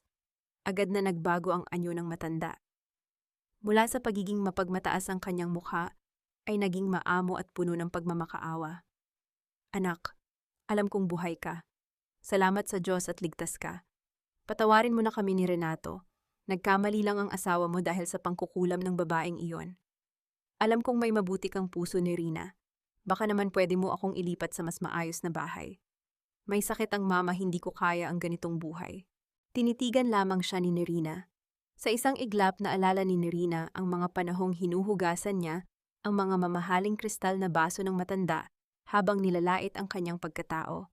Ngayon ang nakikita niya sa mesa ng matanda ay isang maruming basong plastik na pilit na ginagamit paulit-ulit. Tila ba ang lahat ng kayabangan nito ay naanod na sa imburnal? Huwag mo akong tawaging anak, malamig at pormal na sagot ni Nerina. At huwag mong gamitin ang sakit mo para manipulahin ako. Ilang beses mo ba akong ipinagtabuyan at tinawag na palamunin habang niluluto ko ang paborito mong sabaw gamit ang sarili kong pera? Nerina, utang na loob. Tinanggap kita sa pamilya namin at pinatira sa pamamahay ko. Pag-angkin ni Remedios, sinusubukang ibalik ang kanyang dating autoridad para makuha ang simpatsya nito. Wala akong utang na loob sa inyo. Kayo ang may utang sa akin. Mariing putol ni Nerina sabay abot ng isang maliit na puting sobre na naglalaman ng mga dokumento. Iyan ang titulo ng maliit na kwartong ito. Binili ko ito at ipinangalan sa iyo para masigurong hindi ka matutulog sa kalsada. Mayroon ding maliit na allowance dyan na sapat lang para sa bigas at gamot mo. Wala ka nang makukuhang labis, wala nang luho. Namilog ang mga mata ni Remedios, hindi makapaniwala sa narinig. Ito lang isang maliit na kwarto na kasing laki ng kulungan ng aso. Paano ang mga alahas ko? Paano ang mga kaibigan ko? Wala ka ng mga kaibigan, Doña Remedios. Sila pa nga mismo ang nagbigay sa akin ng impormasyon kung nasaan si Carmela nagtatago ngayon. May mga taong naghahanap sa kanya para singilin ang mga malalaking utang na naiwan sa Tagaytay, makahulugang wika ni Nerina. Ang kanyang boses ay tila nagpapahiwatig na may paparating na mas malaking unos para sa babaeng sumira ng kanyang pamilya. Dahan-dahang lumuhod si Doña Remedios sa malamig na semento. Ang dating mapagmataas na ginang ay humahagulgol na ngayon sa paanan ng babaeng itinuring niyang basura. Sinubukan niyang hawakan ang sapatos ni Nerina. Parang awa mo na, Nerina. Hindi ko kayang mabuhay ng ganito. Ibalik mo ako sa mansyon. Ngunit bago pa man dumampi ang mga kamay ng matanda, humakbang paatras si Nerina. Ang awa ay para lamang sa mga taong marunong magsisi. At ikaw, umiiyak ka lang dahil nawalan ka ng pera, hindi dahil sinaktan mo ako. Tinalikuran ni Nerina ang lumuluhod na matanda. Iniwan itong nakakulong sa kulungan ng kanyang sariling kasakiman habang ang mga hagulgol nito ay unti-unting nilamon ng ingay ng abalang kalsada. Ang pag-uumpuga ng mga mamahaling basong kristal at ang malambot na himig ng isang orkestra ay bumalot sa malawak na ballroom ng isang sikat na hotel sa Makati. Isang charity gala ang nagaganap dinaluhan ng mga pinakamayayaman at pinakamaimpluwensyang tao sa lipunan. Sa gitna ng dagat ng mga kumikinang na gown at pormal na kasuotan, nakatayo si Carmela nakakapit sa braso ni Don Arturo, isang matandang politiko at kilalang bilyonaryo. Suot ni Carmela ang gintong singsing na ninakaw niya kay Doña Remedios, kumikinang ito sa ilalim ng malaking chandelier. Matapos niyang iwan si Renato sa terminal ng bus, mabilis siyang naghanap ng bagong biktima. Para sa kanya ang nangyari sa Tagaytay ay isang masamang panaginip lamang na tuluyan na niyang tinakasan. Nakangiti siya habang nilalaklak ang champagne, tiwala na ang kanyang ganda ay sapat na upang mapanatili ang kanyang marangyang buhay. You look stunning tonight, my dear. Sigurado akong maiinggit ang lahat ng mga kasamahan ko sa ganda mo. Bulong ng matandang bilyonaryo habang hinahaplos ang baywang ni Carmela. Of course, Don Arturo, babagay lang ako sa isang taong kasing yaman at kasing sikat mo. Hindi tulad ng iba dyan, na purita at puro yabang lang. Malanding sagot ni Carmela, tila pinariringgan ang alaalang iniwan niya kina Renato. Ngunit ang kanyang huwad na kaligayahan ay biglang naputol nang tumayo ang MC sa entablado upang ipakilala ang pinakamalaking donor ng gabi. Ladies and gentlemen, let us all welcome the President and CEO of Villarreal Transport Group, our main benefactor for tonight's foundation, Mrs. Nerina Villarreal. Tila naging yelo ang dugo sa mga ugat ni Carmela. Unti-unting nahawi ang dagat ng mga tao upang bigyan ng daan ang isang babaeng nakasuot ng napakagarang pulang gown na sumasayad sa sahig. Bawat hakbang ni Nerina ay nag-uumapaw ng kapangyarihan at pagkamaharlika. Wala na ang anino ng asawang inapi at pinabayaan. Ang babaeng naglalakad ngayon ay isang diyosa ng hustisya na handang maningil. Nang magtagpo ang kanilang mga paningin, isang malamig at matalim na ngiti ang sumilay sa mga labi ni Nerina. Sa halip na pumunta sa entablado, dumiretso ang mga hakbang niya patungo sa direksyon ni na Carmela at Don Arturo. Nakasunod sa kanyang likuran si Attorney Leandro na may hawak na isang manipis na itim na folder. Magandang gabi, Don Arturo. Ikinagagalak kong makita na sinusuportahan ninyo ang aming charity. Formal at kagalang-galang na bati ni Nerina, ngunit ang kanyang mga mata ay nakapako kay Carmela na ngayon ay namumutla at nanginginig ang mga tuhod. Mrs. Villarreal, the pleasure is mine. Isang malaking karangalan ang makaharap ang nag-iisang tagapagmana ng inyong kumpanya, masayang tugon ng matanda. By the way, this is my date, Carmela. Tiningnan ni Nerina si Carmela mula ulo hanggang paa, tila sinusuri ang isang mumurahing paninda sa palengke. Carmela, isang pamilyar na pangalan. Hindi ba't ikaw ang babaeng nagpakasal sa asawa ko sa Tagaytay noong nakaraang linggo habang ako ay nag-aagaw buhay sa ospital? Biglang natahimik ang mga taong malapit sa kanila. Ang bulong-bulungan ay nagsimulang kumalat na parang apoy sa tuyong damo. Nanlaki ang mga mata ni Don Arturo, pabalik-balik ang tingin kina Nerina at sa babaeng nakakapit sa kanyang braso. Anong ibig sabihin nito, Carmela, may asawa ka? Mahigpit na tanong ng matanda. No, Don Arturo, nagsisinungaling ang babaeng iyan. Sinasiraan niya lang ako dahil naiinggit siya. Desperadang hiyaw ni Carmela, sinusubukang itago ang kaba sa likod ng kanyang matinis na boses. Tumingin siya kay Nerina ng masama. Ano bang problema mo, naiinggit ka dahil iniwan ka ni Renato para sa akin? Hindi nawala ang ngiti ni Nerina. Isang marahan na senyas ang ginawa niya at iniabot ni Leandro ang itim na folder kay Don Arturo. Don Arturo, ayaw kong masira ang inyong malinis na pangalan sa politika. Ang babaeng nasa tabi ninyo ay hindi lamang isang kabit kundi isang pugante. Kasabwat siya sa kasong estafa na isinampa ko laban kay Renato. At ang gintong singsing na suot niya ngayon, ninakaw niya iyan sa kanyang biyenan bago siya tumakas. Malumanay ngunit malinaw na pagbubunyag ni Nerina. Ang bawat salita ay bumaon sa pandinig ng lahat ng nakapaligid sa kanila. Binuksan ng politiko ang folder. Tumambad sa kanya ang mga kopya ng warrant of arrest, mga litrato ng peking kasal, at ang listahan ng mga inutang ni Carmela sa iba't ibang tao, gamit ang kanyang peking pagkakakilanlan. Pinamula ng matinding kahihiyan ang mukha ng matanda. Siya na isang iginagalang na tao sa lipunan ay nagdala ng isang magnanakaw sa isang prestihiyosong pagtitipon. Don Arturo, let me explain, Pepeke iyan. Magsasabi ako ng totoo. Pilit na hinawakan ni Carmela ang braso ng lalaki, ngunit marahas itong iniwaksi. Bago pa man makapagsalita muli si Carmela, isang napakalakas at napakabilis na kumpas ng kamay ni Don Arturo ang tumama sa kanyang pisngi. Ang puwersa ng sampal ay nagpatumba kay Carmela sa makintab na sahig. Namula ng husto ang gilid ng kanyang muka, habang tinititigan ng daan-daang bisita ang kanyang pagkadapa. Ang katahimikan ay bumalot sa buong bulwagan, tanging ang mabilis na paghinga ni Carmela ang naririnig. Security, ilabas ninyo ang basurang ito sa pamamahay na ito. Huwag ninyong hayaang makapasok muli ang linta na iyan. Nanggagalaiting utos ni Don Arturo. Dalawang malalaking gwardiya ang agad na lumapit at hinawakan ang magkabilang braso ni Carmela. Pilit siyang itinatayo upang kaladkarin palabas. Nagpumiglas siya, umiiyak at sumisigaw ng mga pagmumura habang ang kanyang mamahaling sapatos ay naiwan sa sahig. Bago siya tuluyang mailabas ng pinto, huminto ang mga gwardiya sa tapat ni Nerina. Tinitigan ni Nerina ang kaawa-awang kalagayan ng babaeng minsang umangkin sa perang pambuhay niya. Sana ay masaya ka sa bago mong buhay, Carmela. Dahil sa labas ng pintong iyon, naghihintay na ang mga pulis para dalhin ka sa tamang lugar na nararapat sa mga tulad mo. Malamig at pinal na hatol ni Nerina bago nito tinalikuran ang sumisigaw na babae upang ipagpatuloy ang kanyang gabi bilang isang reyna. Ang tirik na araw ng katanghalian ay tila walang awang sumusunog sa balat ng mga trabahador sa construction site. Ang hangin ay amoy alikabok at pawis, at ang ingay ng mga makina ay nakakabingi. Sa gitna ng masukal na lugar na ito, kung saan dating siya ang nagmamando at nagsusuot ng mamahaling hard hat, Naroon ngayon si Renato. Nakasuot siya ng madungis at butas-butas na kamiseta, buhat-buhat ang 2 sako ng semento sa kanyang mga nanginginig na balikat.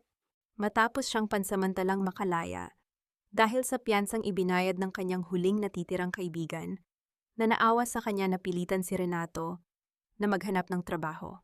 Dahil sa pagkasira ng kanyang pangalan, walang kumpanya ang nais tumanggap sa kanya. Ang tanging pinto na bumukas ay ang pagiging kargador sa mismong kumpanya, na minsang naging kakumpetensya niya, isang kumpanya na tahimik na binili ni Nerina nang hindi niya alam. Bawat hakbang niya ay may kasamang kirot. Ang mga kamay na dati ay pilit na nililinisan at minamanicure tuwing linggo ay ngayon ay puno ng kalyo at sugat. Habang ibinabagsak niya ang huling sako ng semento, hindi niya sinasadyang mabangga ang isang pader na hindi patuyo. Napamura ang kapatas. "Hoy Renato, umayos ka nga dyan. Akala mo ba boss ka pa rin, isa ka na lang hamak na kargador? Gusto mo bang tanggalin kita?" Sigaw ng kapatas na dati ay isa sa mga empleyadong sinisigawan at nilalait niya. Yumuko si Renato at pilit na pinigilan ang kanyang luha at galit. "Pasensya na boss, hindi na mauulit." Bumalik siya sa paghuhukay, tinitiis ang gutom at pagod. Ngunit biglang nagbago ang atmosphere sa site. Ang mga makina ay pinatay at ang mga trabahador ay nagsimulang magkumpol-kumpol habang nakatingin sa entrance ng site. Isang mahaba at makintab na itim na sasakyan ang dahan-dahang pumasok at pumarada sa gitna ng maalikabok na kalsada. Bumukas ang pinto at unang lumabas si Leandro. Sumunod ay isang babaeng nakasuot ng simpleng puting bestida at nakasunglasses, hawak ang isang puting payong upang pananggalang sa araw. Si Nerina, bagamat nasa gitna ng putik at alikabok ang kanyang tindig, ay nanatiling malinis at hindi maabot. Nang makita si Nerina, tila biglang naging gulaman ang mga tuhod ni Renato. Ang babaeng dati niyang inuuwian at inaasahang magpapainit ng kanyang pagkain ay naroon tinitingala ng lahat habang siya ay nakalubog sa putik. Ibinagsak niya ang pala na hawak niya at nang walang pag-aalinlangan naglakad siya papalapit kay Nerina. Sa kalagitnaan ng kalsada napaluhod si Renato sa harap ng maraming tao. Hindi na niya inalintana ang dumi ng kanyang pantalon o ang mapanghusgang tingin ng kanyang mga kasamahan. Ang kanyang pagmamataas ay tuluyan ng nadurog. "Nerina, Nerina, pakiusap." Umiyak na pagsamo ni Renato, ang kanyang mukha ay puno ng pawis at luha na humahalo sa alikabok. "Patawarin mo na ako. Nahihirapan na ako. Hindi ko na kaya itong ganitong buhay. Hayaan mo na akong bumalik sa'yo. Mangangako ako magiging mabuti na akong asawa. Magiging alipin mo ako, pagsisilbihan kita, hindi na ako titingin sa iba." Nakatayo lamang si Nerina, pinagmamasdan, ang lalaking dating pinakamakapangyarihang tao sa kanyang mundo. Walang galit, walang sakit, tanging isang malamig at blankong pagtingin ang iginawad niya rito. "Alipin? Bakit kita gagawing alipin, Renato? Wala akong kailangan na hindi kayang bayaran ng pera ko." Malumanay ngunit nakakamatay na sagot ni Nerina. Kinuha ni Renato ang kanyang sariling mga kamay na puno ng putik at inilapat sa lupa na parang sumasamba. "Mahal kita, Nerina. Na-realize ko na ikaw lang pala ang nagmamahal sa akin ng totoo. Si Carmela, iniwan niya ako ng walang dala. Nanakawin pa niya pati ang nanay ko. Ikaw lang ang mabuti sa akin." Bumuntong hininga si Nerina. Sa loob ng kanyang bag, kinuha niya ang isang malinis at puting panyo na may bordang inisyal ng kanyang ama. Dahan-dahan niyang inilabas ito at tila iaabot kay Renato. Nanlaki ang mga mata ni Renato, isang kislap ng pag-asa ang nabuhay sa kanyang dibdib. Akala niya ay tuluyan ng nanlambot ang puso ng asawang lagi niyang nasasaktan. Iniunat niya ang kanyang nanginginig at maruming kamay upang tanggapin ang panyo. Ngunit bago pa man dumampi ang kanyang mga daliri sa puting tela, marahang binitawan ni Nerina ang panyo. Hinayaan niya itong tangayin ng hangin hanggang sa mahulog ito sa isang madilim at mabahong kanal na puno ng putik sa gilid ng kalsada. Ang kislap ng pag-asa sa mga mata ni Renato ay napalitan ng matinding gulat at panlulumo. Tiningnan niya ang panyo na tuluyan nang naging marumi at saka ibinalik ang tingin sa malamig na mga mata ni Nerina. "Ang pag-ibig ko sa iyo, Renato, ay parang panyong iyan." Malamig na wika ni Nerina. "Kahit gaano pa kalinis ang intensyon ko, kapag hinayaan ko itong mahulog sa isang taong puro dumi ang konsensya, masisira lang din ito. Hindi ako ang pumatay sa pag-ibig ko sa iyo, Renato. Ikaw ang pumunit niyo noong gabing mas pinili mong bilhan ng diamante ang kabit mo habang ako ay nag-agaw buhay. Tinalikuran ni Nerina ang nakaluhod na lalaki. Magtrabaho ka ng maayos, Renato. Baka sakaling sa susunod na buwan maawa ang kumpanya kung bigyan ka ng umento. Dahil ang bawat sentimong kikitain mo rito, diretso sa pambayad sa mga ninakaw mo sa akin. Bumalik si Nerina sa kanyang sasakyan.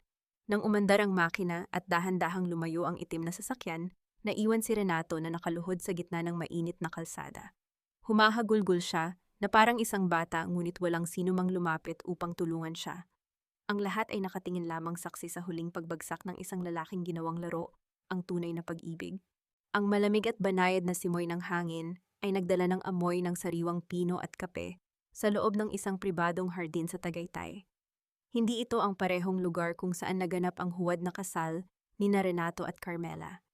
Ito ay isang tahimik na bahay bakasyunan na pag-ari ng mga Villarreal, isang lugar na matagal na nilang inilihim upang maging kanlungan sa mga panahon ng bagyo. Nakatayo si Nerina sa gilid ng isang malaking glass window. Hawak ang isang mainit na tasa ng kape. Ang tanawin ng tahimik na lawa ng Taal ay nagbigay ng isang pambihirang kapayapaan sa kanyang isipan. Matapos ang sunod-sunod na pagkawasak ng mundo ni Renato, Doña Remedios at Carmela, inakala ni Nerina na ang paghihiganti ay magdadala ng matinding kaligayahan. Ngunit nang makita niya si Renato na nakaluhod sa putik, wala siyang naramdamang tagumpay. Wala rin siyang naramdamang awa.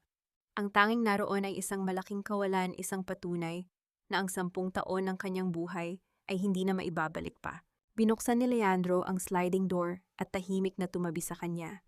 Inilapag nito ang isang folder sa ibabaw ng mesa na gawa sa ratan. Tapos na ang lahat ng papeles ni Rina. Ang mga utang ni Renato ay tuluyan nang nailipat sa ilalim ng Villarreal Trust. Babayaran niya ito buwan-buwan mula sa kanyang maliit na sahod hanggang sa huling araw ng kanyang buhay. At si Carmela, nakakulong na siya nang walang piyansa. Huminga ng malalim si Nerina. Salamat, Leandro. Hindi ko alam kung paano ko tatahakin ang landas na ito kung wala ka. Tungkulin ko ang protektahan ka, Nerina, ngunit alam kong ang laban na ito ay hindi tungkol sa kumpanya. Tungkol ito sa iyo. Tugon ni Leandro, ang boses ay puno ng paggalang at katapatan. Ngayong tapos na ang lahat. Paano mo gustong ipagpatuloy ang buhay? Tinitigan ni Nerina ang tasa ng kape na nasa kanyang mga kamay. Naalala niya ang mga gabing umiiyak siya nang mag-isa sa ospital, ang pakiramdam na wala siyang halaga at walang kalaban-laban. Naalala niya rin ang libo-libong mga kababaihan na patuloy na nagtitiis sa pang-aabuso ng kanilang mga asawa dahil walang sino mang tumutulong sa kanila. Gusto kong gamitin ang pera ng Villarreal Trust upang magtayo ng isang foundation, determinadong sabi ni Nerina. Humarap siya kay Leandro, ang kanyang mga mata ay nagniningning ng isang bagong pag-asa. Isang foundation na magbibigay ng legal assistance, livelihood programs at psychological support para sa mga kababaihang naging biktima ng pang-aabuso at pagtataksil. Gusto kong malaman nila na hindi sila nag-iisa, na ang pagiging babae ay hindi nangangahulugang dapat silang maging martir. Ngumiti si Leandro, isang ngiting bihirang makita mula sa seryosong abogado. Maganda ang plano mo, Nerina. Iyan ang eksaktong uri ng pamumuno na ipinagmamalaki sana ng iyong ama. Isang leader na hindi lamang nagpaparusa, kundi nagpapagaling. Maya-maya isang katulong ang lumapit at nag-abot ng isang maliit na brown envelope kay Nerina. Ma'am, may dumating po galing sa Manila City Jail, para daw po sa inyo. Kumunot ang noo ni Nerina. Binuksan niya ang envelope at kinuha ang isang piraso ng gusot at murang papel. Ang sulat kamay ay magulo at nanginginig, halatang isinulat sa gitna ng desperasyon. Galing ito kay Carmela. Nerina, alam kong galit ka sa akin, pero buntis ako. Anak ni Renato ito, maawa ka pakiusap. Ayaw kong ipanganak ang bata sa loob ng kulungan. Bawiin mo na ang kaso. Gagawin ko ang lahat, magiging katulong mo ako. Huwag mo lang kaming hayaang mabulok dito. Binasa ni Nerina ang sulat ng tahimik. Isang malamig na hanging umihip sa hardin. Noong nakaraan, marahil ay gumuho na naman ang kanyang mundo sa pag-iisip na ang kanyang asawa ay magkakaroon ng anak sa ibang babae, isang pangarap na ipinagkait sa kanya dahil sa kanyang karamdaman. Ngunit ngayon, tinitigan niya lamang ang papel na tila isang ordinaryong resibo na nakita niya sa kalsada. Wala itong halaga. Wala na itong kapangyarihang saktan siya. Ibinigay niya ang sulat kay Leandro. Ano ang gusto mong gawin dito? Tanong ni Leandro, matapos basahin ang nilalaman. Wala, simpleng sagot ni Nerina. Lumapit siya sa isang maliit na fire pit sa gitna ng hardin at inihulog ang sulat sa mga nagbabagang uling. Hindi ko pananagutan ng mga kasalanang sila mismo ang gumawa. Hindi ko sila ililigtas mula sa kaparusahang nararapat sa kanila. Pinanood niya kung paano unti-unting naging abo ang papel, gaya ng kung paano niya sinunog ang kanyang nakaraan, upang magbigay daan sa isang bagong umaga. Ang buhay ay hindi lamang tungkol sa kung paano ka lumaban. Leandro't bulong ni Nerina habang pinagmamasdan ng usok na pumapailan lang sa hangin. Ito ay tungkol sa kung paano mo pinipiling magpatuloy nang hindi binibitbit ang bigat ng iyong nakaraan. Ang tunog ng pagbagsak ng kahoy na malyete ng huwes ay umalingaw-ngaw sa buong family court, nagsisilbing huling hatol sa isang kwentong pinanday sa luha at kasinungalingan. Sa loob ng malamig na silid hukuman nakatayo si Nerina, tuwid ang likod at kalmado ang paghinga. Sa kabilang banda ng kwarto, nakayuko si Renato suot ang kanyang kulay kahel na uniforme ng bilanggo, pinalilibutan ng 2 bantay. Dahil sa mga matibay na ebidensya ng pandaraya pagtataksil at paglabag sa batas pamilya, ipinapahayag ng korteng ito na ang kasal sa pagitan ni Nerina Villarreal at Renato Villarreal ay opisyal ng walang bisa. Ibinabalik ang buong pag-aari ng mga ari-arian sa nagreklamo at ang nasasakdal ay mananatili sa pagkakakulong hanggang sa matapos ang pagdinig sa mga kasong kriminal na isinampa laban sa kanya formal na pahayag ng huwes. Walang palakpakan, walang hiyawan. Tanging ang mga hikbi ni Renato ang bumasag sa katahimikan. Nang magsitayuan ang lahat, sinubukan ni Renato na lumapit sa pwesto ni Nerina. Ang kanyang mga mata ay mugto at puno ng desperasyon. Nerina, mag-usap tayo. Kahit 5 minuto lang. Nerina Inmon, pagsamo nito habang pilit na pinipigilan ng mga bantay. Tumigil si Nerina. Dahan-dahan siyang humarap sa lalaking minsan niyang tinawag na asawa. Ang kanyang mukha ay hindi nagpapakita ng anumang pighati o tagumpay. Ito ay payapa, tila isang tahimik na karagatan matapos ang isang malakas na bagyo. Wala na tayong dapat pag-usapan, Renato. Malamig at matatag na sagot ni Nerina. Kinuha mo ang 10 taon ko pero hindi ko hahayaang kunin mo pa kahit isang segundo ng kinabukasan ko. Paano ka nakakatulog sa gabi na alam mong nagdurusa ako dito? Paano ang mama? Paano ang anak namin ni Carmela? Pasigaw na tanong ni Renato, sinusubukang ipasa ang sisi ng kanyang mga pagkakamali kay Nerina gamit ang kanyang manipulatibong mga salita. Lumapit ng bahagya si Nerina, ang kanyang boses ay pabulong, ngunit kasing talim ng isang punyal. Nakakatulog ako ng mahimbing, Renato, dahil sa tuwing ipinipikit ko ang aking mga mata, alam kong hindi na ako sobrang nabulag ng pag-ibig sa isang halimaw na nagpanggap na tao. Tungkol sa ina mo at sa anak mo, ang tanging magtuturo sa kanila kung paano mabuhay ay ang mga sarili mong kasalanan. Paalam, Renato. Tinalikuran niya itong tuluyan, iniwang nakakulong sa rehas ng sariling katarungan. Habang naglalakad siya palabas ng courthouse, sinalubong siya ng isang malakas na buhos ng ulan. Ito ang parehong ulan na naranasan ni Renato noong gabing pinalayas siya sa mansyon, ngunit para kay Nerina ang ulan na ito ay hindi isang parusa. Isa itong paglilinis. Ang amoy ng basang aspalto at ang malamig na daplis ng hangin ay tila naghuhugas sa lahat ng dumi at sakit na kumapit sa kanyang balat sa loob ng isang dekada. Tumayo si Nerina sa tuktok ng hagdanan ng courthouse. Inilabas ang kanyang mukha upang saluhin ang mga patak ng ulan. Pumikit siya at huminga ng malalim. Malaya na siya. Wala nang pambubugbog ng damdamin. Wala nang pagtatago ng tunay na pagkatao. Wala nang walang pakinabang na asawa. Maya-maya isang malaking itim na payong ang sumilong sa kanyang ulunan. Pagdilat niya, nakita niya si Leandro na nakatayo sa kanyang tabi. Ang formal na abogado ay may banayad na ngiti sa kanyang mga labi. Ang mga mata nito ay nagpapakita ng tahimik na suporta na hindi kailanman nagbago mula pa noong unang araw. Maaari kang sipunin, senyorita. Hindi maganda para sa bagong CEO ng Villarreal Group na magkasakit sa unang araw ng kanyang kalayaan. Malumanay nitong biro habang hinahawakan ng mahigpit ang payong upang siguraduhing hindi mababasa si Nerina. Isang totoo at mainit na ngiti ang sumilay sa mukha ni Nerina Ang una pagkatapos ng napakahabang panahon. Tapos na, Leandro. Tapos na ang laban. Hindi pa. Sagot ni Leandro, inaalalayan si Nerina pababa ng hagdan patungo sa naghihintay na sasakyan. Ang totoo, ngayon pa lang magsisimula ang tunay mong buhay. Habang nakaupo sa loob ng tahimik na sasakyan, pinagmamasdan ni Nerina ang mga kalsada ng Maynila. Hindi na ito ang parehong lungsod na madilim at mapanghusga noong gabi na isinugod siya sa ospital ng mag-isa. Ito ay isang lungsod na puno ng posibilidad naghihintay sa isang reynang natutong bumangon mula sa sarili nitong mga abo. At sa unang pagkakataon, hindi na niya kailangang magtago sa anino ng iba. Ang mga nakakabulag na kislap ng liwanag mula sa mga kamera ng mga mamamahayag ay nagbigay ng ginintuang kulay sa buong bulwagan ng Manila Peninsula. Nakatayo si Nerina sa gitna ng entablado, hindi na bilang isang asawang pilit na itinatago sa anino, kundi bilang pinakamakapangyarihang babae sa mundo ng negosyo. Ito ang unang anibersaryo ng Nerina's Refuge, isang organisasyong nagligtas sa libu-libong kababaihan mula sa siklo ng pang-aabuso at panlilinlang. Suot niya ang isang eleganteng esmeraldang gown na sumasalamin sa kulay ng buhay at pag-asa. Ang kanyang mukha ay kalmado, ang kanyang tinig ay buo at umaabot sa pinakasulok ng puso ng bawat nakikinig.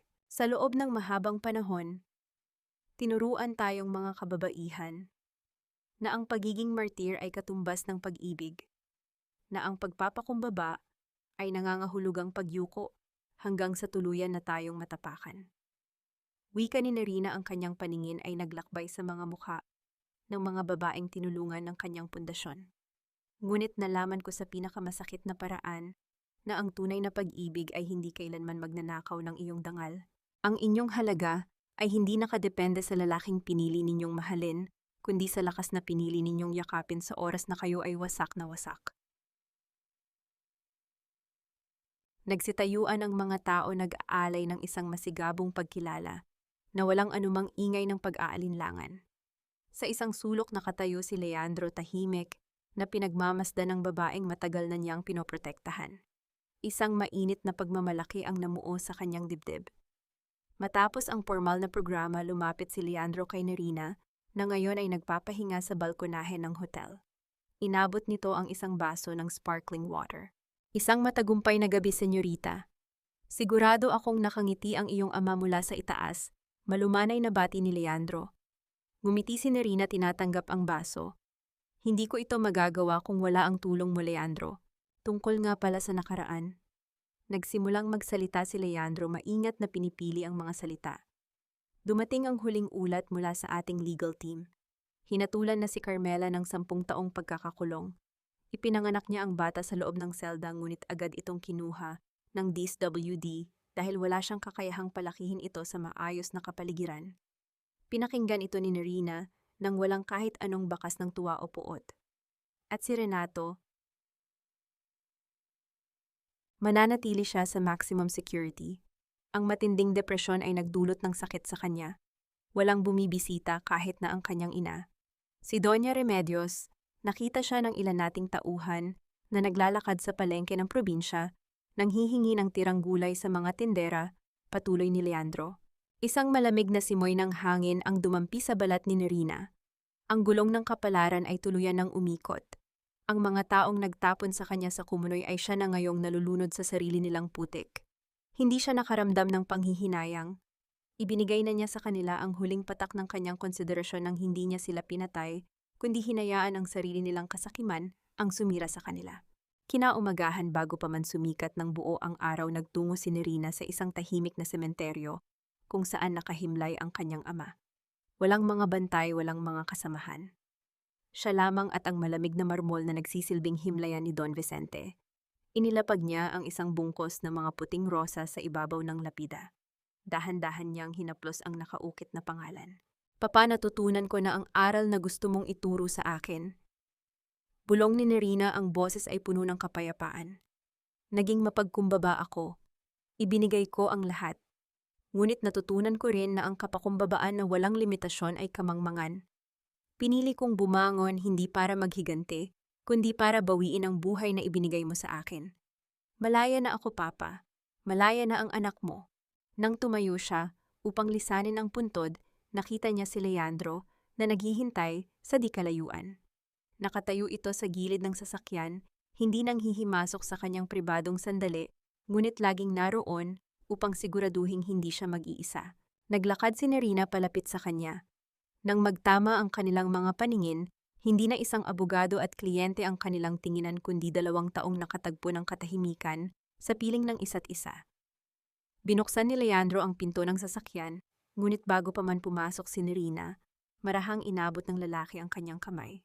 Hindi iyon isang mapusok na hawak kundi isang mainit at magalang na pagpisil nagpapahiwatig ng isang pangakong hindi kailangang bigkasin. Naramdaman ni Nerina ang isang kakaibang kilig na matagal na niyang ibinaon sa limot. Isang pakiramdam na ligtas siya, iginagalang at pinahahalagahan. Saan tayo ngayon, Nerina? Tanong ni Leandro, hindi na ginagamit ang formal na senyorita. Sumandal si Nerina sa upuan at tumingin sa labas ng bintana habang dahan-dahang umaandar ang sasakyan patungo sa Manila Bay. Ang araw ay nagsisimula ng bumaba, nagkukulay kahel at ginto ang kalangitan at ang tahimik na dagat. Kahit saan, Leandro, hanggat nakikita natin ang paglubog ng araw, alam kong may panibagong umaga na naghihintay. Lumipas ang 5 taon na tila isang mabilis na pag-agos ng tubig sa ilog, tinatangay ang lahat ng sakit at iniiwan ang mga bato ng karanasang nagpapatatag sa pundasyon ng buhay ni Nerina. Ang dating sugatang kaluluwa na nakahiga sa malamig na kama ng ospital ay isa na ngayong simbolo ng pag-asa para sa maraming kababaihan sa buong bansa. Sa bawat pag-ikot ng kanyang gunita, hindi na ang mga panlalait ni Renato ang kanyang naririnig, kundi ang mga tawa ng mga batang nasa ilalim ng pangangalaga ng kanyang pundasyon. Nakatayo si Nerina sa malawak na beranda ng kanyang bahay sa Tagaytay, pinagmamasdan ang dahan-dahang paglubog ng araw na nagbibigay ng kulay rosas at lila sa kalangitan. Hawak niya ang isang lumang litrato, ang tanging litrato ng kanyang kasal na hindi niya sinunog. Tinitigan niya ang sarili niyang mukha sa litrato. Mukha itong bata, inosente at punong-puno ng pag-asa sa isang lalaking hindi naman siya kayang pahalagahan. Nagkaroon na ba siya ng kapatawaran? Isang malalim na hininga ang pinakawalan ni Nerina. Hindi niya pinatawad si Renato sa paraang ibabalik niya ito sa kanyang buhay. Ang kapatawarang ibinigay niya ay hindi para kay Renato kundi para sa kanyang sarili. Pinatawad niya ang kanyang sarili sa 10 taon ng pagiging martir. Pinatawad niya ang kanyang sarili sa pag-aakalang ang kanyang halaga ay nakadepende sa paglilingkod sa isang taong hindi marunong tumanaw ng utang na loob. Sa pagpapatawad na iyon, natagpuan niya ang tunay na kapayapaan, isang kapayapaang hindi na kayang gambalain ng anumang bagyo ng nakaraan. Nabalitaan niya nitong nakaraang buwan na pumanaw na si Renato sa loob ng kulungan dahil sa komplikasyon ng kanyang sakit.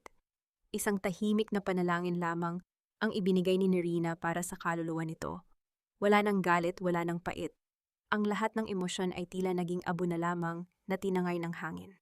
Si Doña Remedios naman ay nananatili sa probinsya, nabubuhay sa maliit na sustentong ibinibigay ni Nerina, naging isang tahimik na matandang madalas makitang nakatitig sa kawalan. Marahil ay nagsisisi sa mga pagkakataong sinayang niya sa gitna ng kanyang kasakiman. Malalim na naman ang iniisip mo, isang baritono at malumanay na boses ang bumasag sa katahimikan ng gabi. Nararamdaman ni Nerina ang presensya ni Leandro sa kanyang likuran. Hindi ito lumalapit ng labis upang hindi siya mabigla, ngunit sapat ang distansya upang maramdaman niya ang init ng suporta nito. Sa loob ng 5 taon, nanatili si Leandro sa kanyang tabi hindi bilang isang abogado, kundi bilang isang kaibigan, isang katuwang at unti-unti bilang isang taong muling nagturo sa kanya kung paano tumibok ang puso ng walang takot. Dahan-dahang humarap si Nerina at ngumiti. Inabot ni Leandro ang kanyang kamay at sa pagkakataong ito, hindi na ito ang kamay na humahawak sa mga legal na dokumento. Ito ay ang kamay na humahawak sa kanyang kinabukasan. Magkasama silang tumingin sa lawa habang ang huling sinag ng araw ay naglalaho. Tinanong ako ng isang babae sa foundation kanina.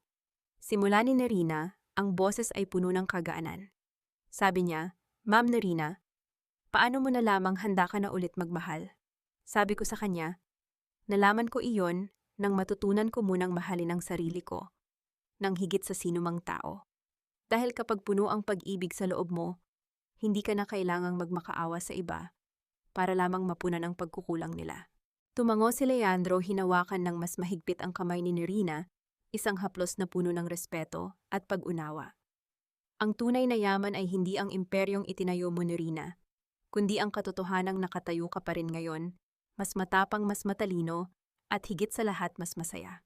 Ang kwento ni Nerina Villarreal ay hindi lamang kwento ng isang babaeng naghigante. Ito ay kwento ng isang muling pagsilang, isang paalala sa bawat tagapakinig na kahit gaano pa kadilim ang gabing iyong pinagdaanan, laging may bukang liwayway na naghihintay para sa mga pusong marunong lumaban at marunong magpalaya. Ang buhay ay hindi sinusukat sa dami ng luhang iyong ibinuhos, kundi sa dami ng ngiting iyong muling nabuo mula sa mga piraso ng iyong pagkawasak. Sa huling sandali ng gabi, habang ang mga bituin ay nagsisimulang magningning sa langit ng Tagaytay, naglakad ang dalawa pabalik sa loob ng bahay. Ang pintuan ay dahan-dahang sumarahudyat ng pagwawakas ng isang masakit na kabanata at ang panimula ng isang walang katapusang awit ng tunay at dalisay na pag-ibig.